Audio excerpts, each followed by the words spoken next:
A Coward, a short story by Edith Wharton. My daughter Irene, said Mrs. Carstyle, she made it rhyme with tureen, has had no social advantages, but if Mr. Carstyle had chosen... She paused significantly and looked at the shabby sofa on the opposite side of the fireplace as though it had been Mr. Carstyle. Vibart was glad that it was not. Mrs. Carstyle was one of the women who make refinement vulgar. She invariably spoke of her husband as Mr. Carstyle, and though she had but one daughter, was always careful to designate the young lady by name. At luncheon, she had talked a great deal of elevating influences and ideals, and had fluctuated between apologies for the overdone mutton and affected surprise that the bewildered maidservant should have forgotten to serve the coffee and liqueurs as usual. Vibart was almost sorry that he had come. Miss Carstyle was still beautiful, almost as beautiful as when, 2 days earlier, against the leafy background of a June garden party, he had seen her for the first time, but her mother's expositions and elucidations cheapened her beauty as signposts vulgarize a woodland solitude. Mrs. Carstyle's eye was perpetually plying between her daughter and Vibart, like an empty cab in quest of a fare. Miss Carstyle, the young man decided, was the kind of girl whose surroundings rub off on her. Or was it rather that Mrs. Carstyle's idiosyncrasies were of a nature to color everyone within reach? Vibart, looking across the table as this consolatory alternative occurred to him, was sure that they had not colored Mr. Carstyle, but that perhaps was only because they had bleached him instead. Mr. Carstyle was quite colorless. It would have been impossible to guess his native tint. His wife's qualities, if they had affected him at all, had acted negatively.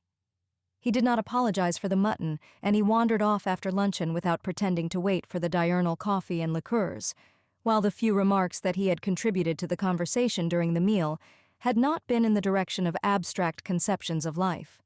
As he strayed away with his vague, oblique step and the stoop that suggested the habit of dodging missiles, Vibart, who was still in the age of formulas, found himself wondering what life could be worth to a man who had evidently resigned himself to traveling with his back to the wind, so that Mrs. Carstyle's allusion to her daughter's lack of advantages, imparted while Irene searched the house for an undiscoverable cigarette, had an appositeness unintended by the speaker.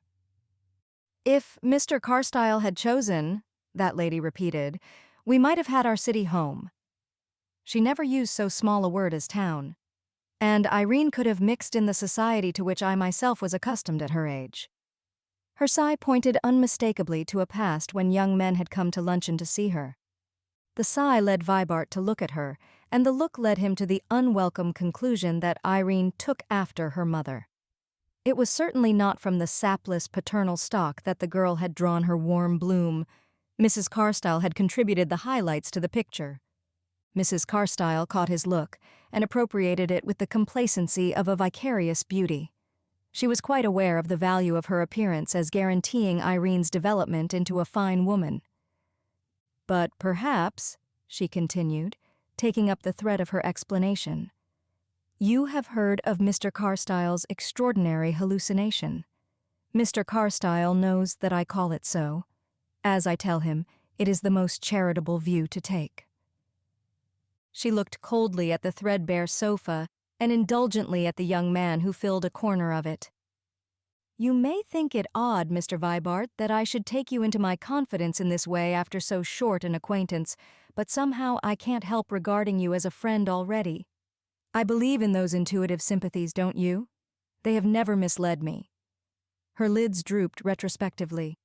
And besides, I always tell Mr. Carstyle that on this point I will have no false pretenses.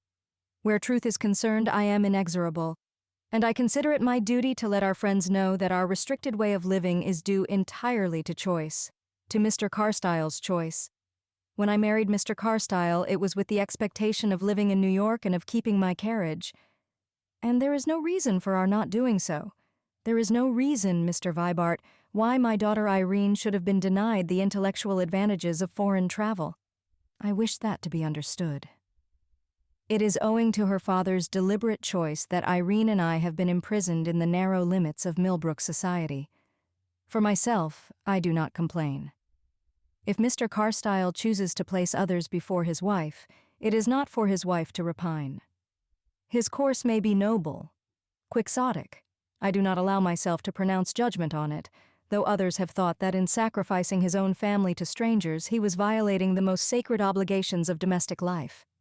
This is the opinion of my pastor and of other valued friends, but as I have always told them, for myself, I make no claims.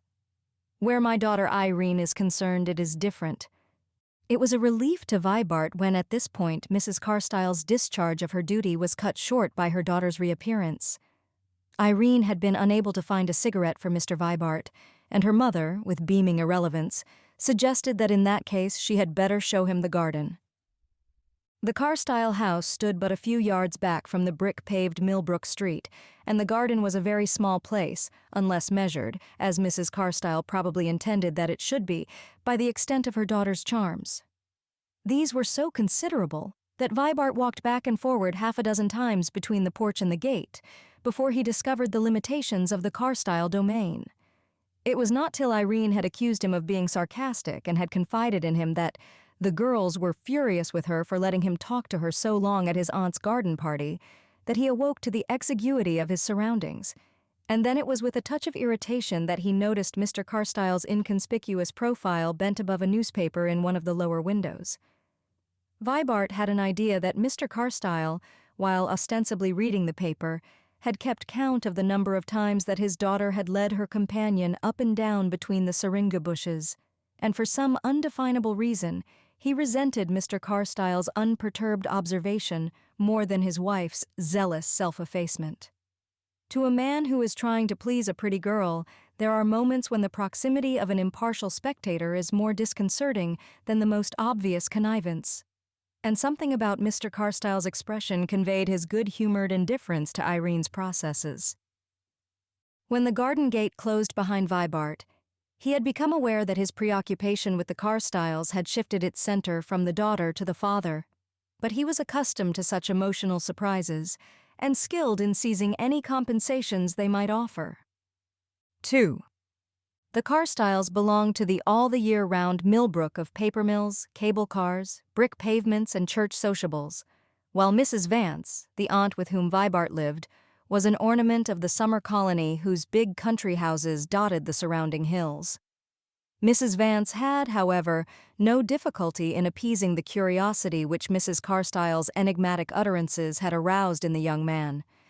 Mrs. Carstyle's relentless veracity vented itself mainly on the summer people, as they were called. She did not propose that anyone within 10 miles of Millbrook should keep a carriage without knowing that she was entitled to keep one too. Mrs. Vance remarked with a sigh that Mrs. Carstyle's annual demand to have her position understood came in as punctually as the taxes and the water rates. "My dear, it's simply this. When Andrew Carstyle married her years ago, heaven knows why he did. He's one of the Albany Carstyles, you know, and she was a daughter of old Deacon Ash of South Millbrook. Well, when he married her, he had a tidy little income, and I suppose the bride expected to set up an establishment in New York and be hand in glove with the whole Carstyle clan. But whether he was ashamed of her from the first, or for some other unexplained reason, he bought a country place and settled down here for life. For a few years, they lived comfortably enough, and she had plenty of smart clothes and drove about in a Victoria calling on the summer people. Then, when the beautiful Irene was about 10 years old, Mr. Carstyle's only brother died, and it turned out that he had made away with a lot of trust property. It was a horrid business. Over $300,000 were gone, and of course most of it had belonged to widows and orphans. As soon as the facts were made known, Andrew Carstyle announced that he would pay back what his brother had stolen.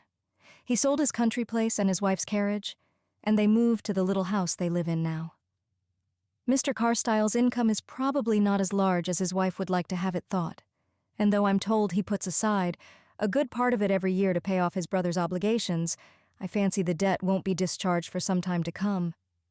To help things along, he opened a law office. He had studied law in his youth, but though he is said to be clever, I hear that he has very little to do. People are afraid of him. He's too dry and quiet. Nobody believes in a man who doesn't believe in himself, and Mr. Carstyle always seems to be winking at you through a slit in his professional manner. People don't like it. His wife doesn't like it. I believe she would have accepted the sacrifice of the country place and the carriage if he had struck an attitude and talked about doing his duty. It was his regarding the whole thing as a matter of course that exasperated her. What is the use of doing something difficult in a way that makes it look perfectly easy? I feel sorry for Mrs. Carstyle. She's lost her house and her carriage, and she hasn't been allowed to be heroic. Vibart had listened attentively. I wonder what Miss Carstyle thinks of it, he mused. Mrs. Vance looked at him with a tentative smile. I wonder what you think of Miss Carstyle, she returned. His answer reassured her. I think she takes after her mother, he said. Ah, cried his aunt cheerfully. Then I needn't write to your mother, and I can have Irene at all my parties. Miss Carstyle was an important factor in the restricted social combinations of a Millbrook hostess. A local beauty is always a useful addition to a Saturday to Monday house party, and the beautiful Irene was served up as a perennial novelty to the jaded guests of the summer colony. As Vibart's aunt remarked, she was perfect till she became playful, and she never became playful till the third day. Under these conditions, it was natural that Vibart should see a good deal of the young lady, and before he was aware of it, he had drifted into the anomalous position of paying court to the daughter in order to ingratiate himself with the father. Miss Carstyle was beautiful, Vibart was young, and the days were long in his aunt's spacious and distinguished house. But it was really the desire to know something more of Mr. Carstyle that led the young man to partake so often of that gentleman's overdone mutton. Vibart's imagination had been touched by the discovery that this little huddled-up man, instead of traveling with the wind, was persistently facing a domestic gale of considerable velocity. That he should have paid off his brother's debt at one stroke was to the young man a conceivable feat, but that he should go on methodically and uninterruptedly accumulating the needed amount, under the perpetual accusation of Irene's inadequate frocks and Mrs. Carstyle's apologies for the mutton, seemed to Vibart proof of unexampled heroism. Mr. Carstyle was as inaccessible as the average American parent, and led a life so detached from the preoccupations of his womankind that Vibart had some difficulty in fixing his attention. To Mr. Carstyle, Vibart was simply the inevitable young man who had been hanging about the house ever since Irene had left school, and Vibart's efforts to differentiate himself from this enamored abstraction were hampered by Mrs. Carstyle's cheerful assumption that he was the young man, and by Irene's frank appropriation of his visits. In this extremity, he suddenly observed a slight but significant change in the manner of the two ladies. Irene, instead of charging him with being sarcastic and horrid, and declaring herself unable to believe a word he said, began to receive his remarks with the impersonal smile which he had seen her accord to the married men of his aunt's house parties, while Mrs. Carstyle, talking over his head to an invisible but evidently sympathetic and intelligent listener, debated the propriety of Irene's accepting an invitation to spend the month of August at Narragansett. When Vibart, rashly trespassing on the rights of this unseen oracle, remarked that a few weeks at the seashore would make a delightful change for Miss Carstyle, the ladies looked at him and then laughed. It was at this point that Vibart, for the first time, found himself observed by Mr. Carstyle. They were grouped about the debris of a luncheon which had ended precipitously with veal stew, Mrs. Carstyle explaining that poor cooks always failed with their sweet dish when there was company, and Mr. Carstyle, his hands thrust in his pockets, his lean, baggy-coated shoulders pressed against his chair back, sat contemplating his guest with a smile of unmistakable approval. When Vibart caught his eye, the smile vanished, and Mr. Carstyle, dropping his glasses from the bridge of his thin nose, looked out of the window with the expression of a man determined to prove an alibi. But Vibart was sure of the smile. It had established, between his host and himself, a complicity which Mr. Carstyle's attempted evasion served only to confirm. On the strength of this incident, Vibart, a few days later, called at Mr. Carstyle's office. Ostensibly, the young man had come to ask, on his aunt's behalf, some question on a point at issue between herself and the Millbrook Telephone Company. But his purpose in offering to perform the errand had been the hope of taking up his intercourse with Mr. Carstyle where that gentleman's smile had left it. Vibart was not disappointed. In a dingy office with a single window looking out on a blank wall, he found Mr. Carstyle, in an alpaca coat, reading Montaigne. It evidently did not occur to him that Vibart had come on business, and the warmth of his welcome gave the young man a sense of furnishing the last word in a conjugal argument in which, for once, Mr. Carstyle had come off triumphant. The legal question disposed of, Vibart reverted to Montaigne. Had Mr. Carstyle seen young so-and-so's volume of essays? There was one on Montaigne that had a decided flavor. The point of view was curious. Vibart was surprised to find that Mr. Carstyle had heard of young so-and-so. Clever young men are given to thinking that their elders have never got beyond Macaulay, but Mr. Carstyle seemed sufficiently familiar with recent literature not to take it too seriously. He accepted Vibart's offer of young so-and-so's volume, admitting that his own library was not exactly up to date. Vibart went away musing. The next day he came back with the volume of essays.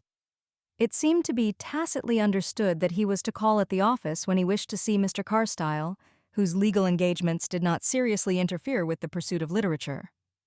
For a week or 10 days, Mrs. Carstyle, in Vibart's presence, continued to take counsel with her unseen advisor on the subject of her daughter's visit to Narragansett.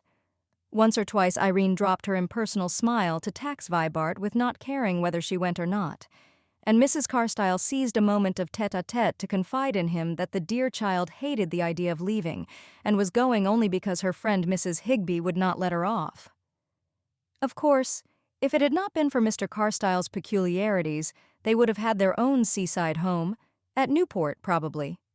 Mrs. Carstyle preferred the tone of Newport, and Irene would not have been dependent on the charity of her friends, but as it was, they must be thankful for small mercies, and Mrs. Higbee was certainly very kind in her way and had a charming social position for Narragansett. These confidences, however, were soon superseded by an exchange, between mother and daughter, of increasingly frequent allusions to the delights of Narragansett, the popularity of Mrs. Higbee, and the jolliness of her house, with an occasional reference on Mrs. Carstyle's part to the probability of Hewlett Baines being there as usual. Hadn't Irene heard from Mrs. Higbee that he was to be there? Upon this note, Miss Carstyle at length departed, leaving Vibart to the undisputed enjoyment of her father's company. Vibart had at no time a keen taste for the summer joys of Millbrook and the family obligation which, for several months of the year, kept him at his aunt's side. Mrs. Vance was a childless widow, and he filled the onerous post of favorite nephew, gave a sense of compulsion to the light occupations that checkered his leisure. Mrs. Vance, who fancied herself lonely when he was away, was too much engaged with notes, telegrams, and arriving and departing guests to do more than breathlessly smile upon his presence, or implore him to take the dullest girl of the party for a drive, and would he go by way of Millbrook, like a deer, and stop at the market to ask why the lobsters hadn't come. And the house itself, and the guests who came and went in it like people rushing through a railway station, offered no points of repose to his thoughts. Some houses are companions in themselves. The walls, the bookshelves, the very chairs and tables have the qualities of a sympathetic mind. But Mrs. Vance's interior was as impersonal as the setting of a classic drama. These conditions made Vibart cultivate an assiduous exchange of books between himself and Mr. Carstyle. The young man went down almost daily to the little house in the town, where Mrs. Carstyle, who had now an air of receiving him in curl papers and of not always immediately distinguishing him from the piano tuner, made no effort to detain him on his way to her husband's study. 3. Now and then, at the close of one of Vibart's visits, Mr. Carstyle put on a mildewed Panama hat and accompanied the young man for a mile or two on his way home.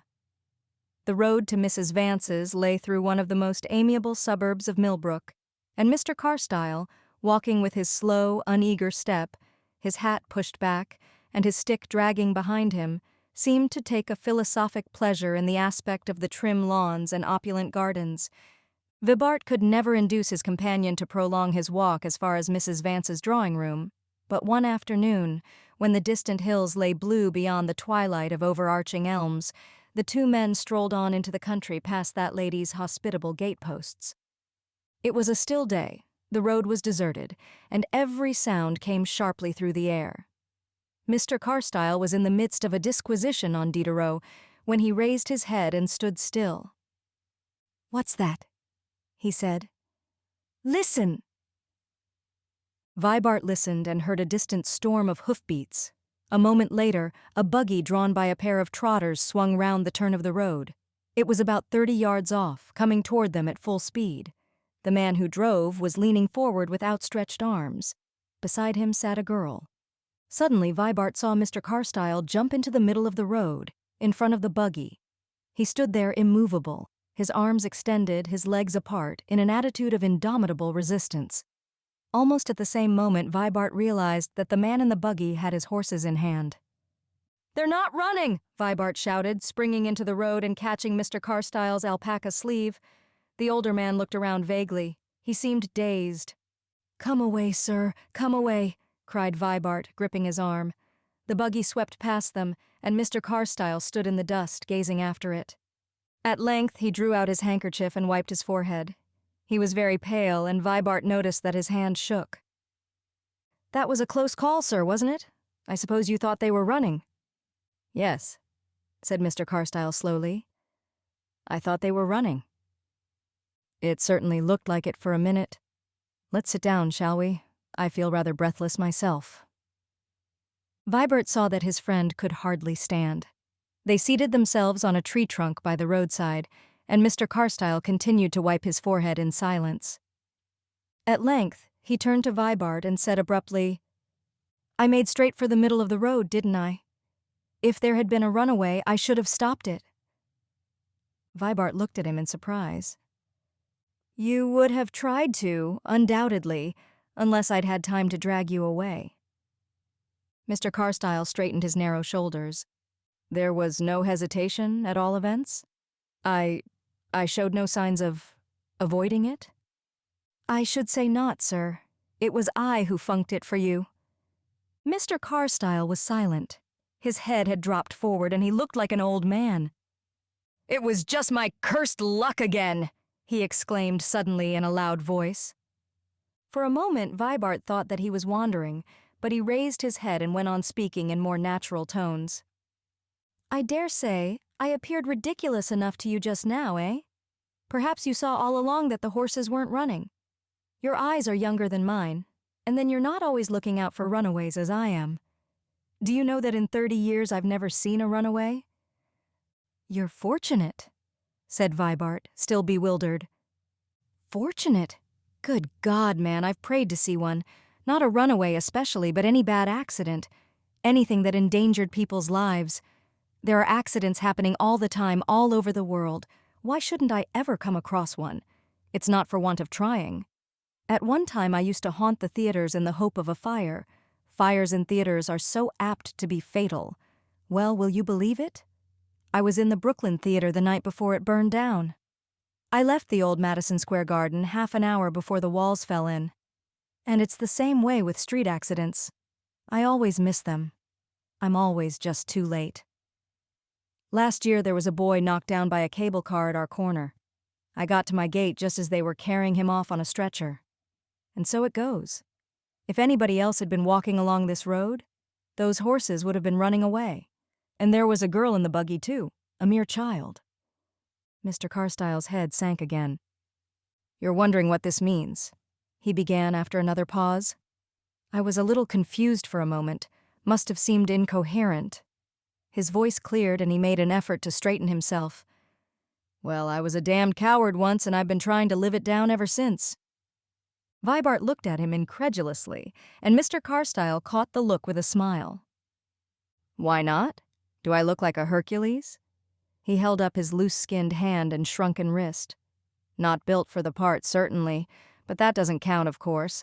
Man's unconquerable soul and all the rest of it. Well, I was a coward every inch of me, body and soul." He paused and glanced up and down the road. There was no one in sight.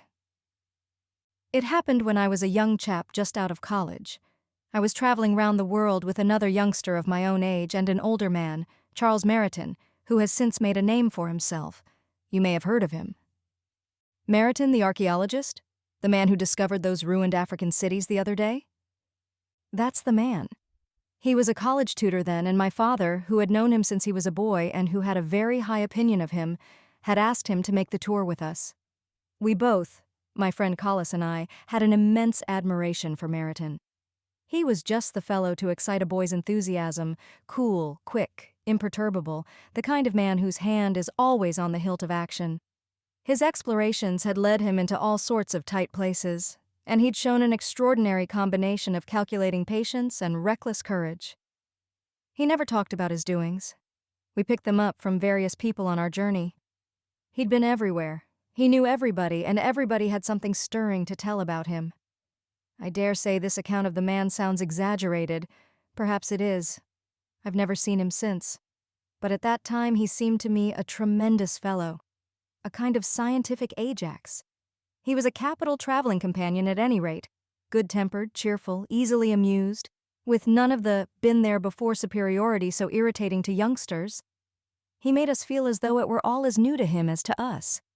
He never chilled our enthusiasms or took the bloom off our surprises. There was nobody else whose good opinion I cared as much about. He was the biggest thing in sight.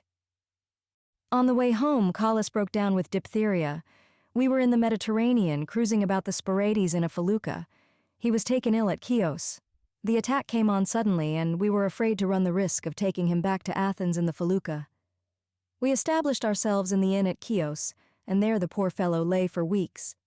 Luckily, there was a fairly good doctor on the island, and we sent to Athens for a sister to help with the nursing. Poor Collis was desperately bad. The diphtheria was followed by partial paralysis. The doctor assured us that the danger was past. He would gradually regain the use of his limbs, but his recovery would be slow.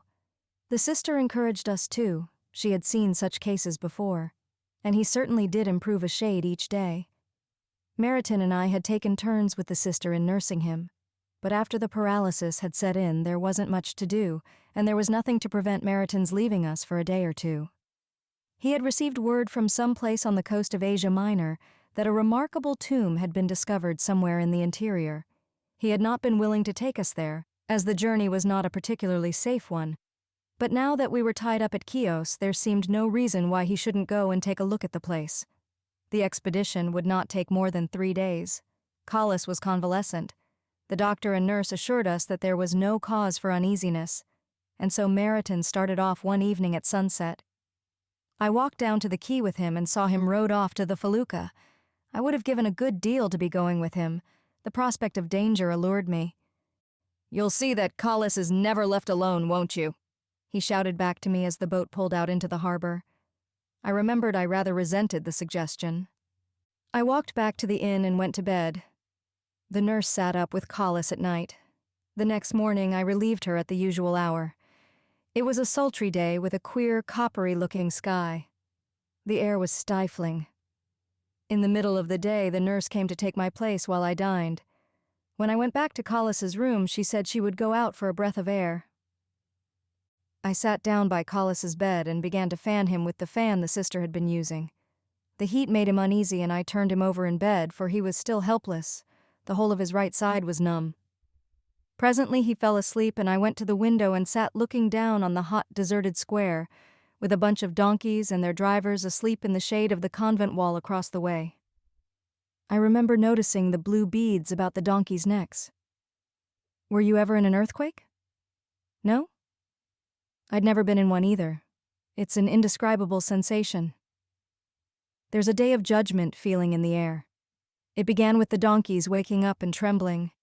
I noticed that and thought it queer. Then the drivers jumped up. I saw the terror in their faces. Then a roar. I remember noticing a big black crack in the convent wall opposite. A zigzag crack, like a flash of lightning in a woodcut. I thought of that too at the time. Then all the bells in the place began to ring. It made a fearful discord. I saw people rushing across the square. The air was full of crashing noises.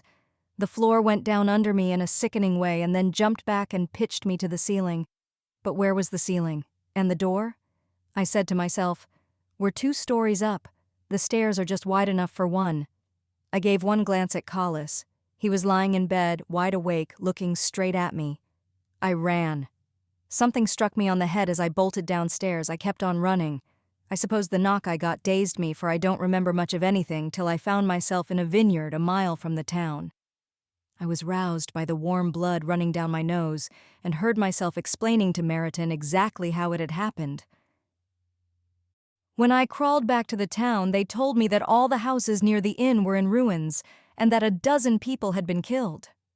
Collis was among them, of course. The ceiling had come down on him. Mr. Carstyle wiped his forehead. Vibart sat looking away from him. 2 days later, Meriton came back. I began to tell him the story, but he interrupted me. There was no one with him at the time, then? You'd left him alone? No, he wasn't alone. Who was with him? You said the sister was out. I was with him. You were with him? I shall never forget Meriton's look. I believe I had meant to explain, to accuse myself, to shout out my agony of soul, but I saw the uselessness of it. A door had been shut between us. Neither of us spoke another word. He was very kind to me on the way home. He looked after me in a motherly way that was a good deal harder to stand than his open contempt. I saw the man was honestly trying to pity me. But it was no good.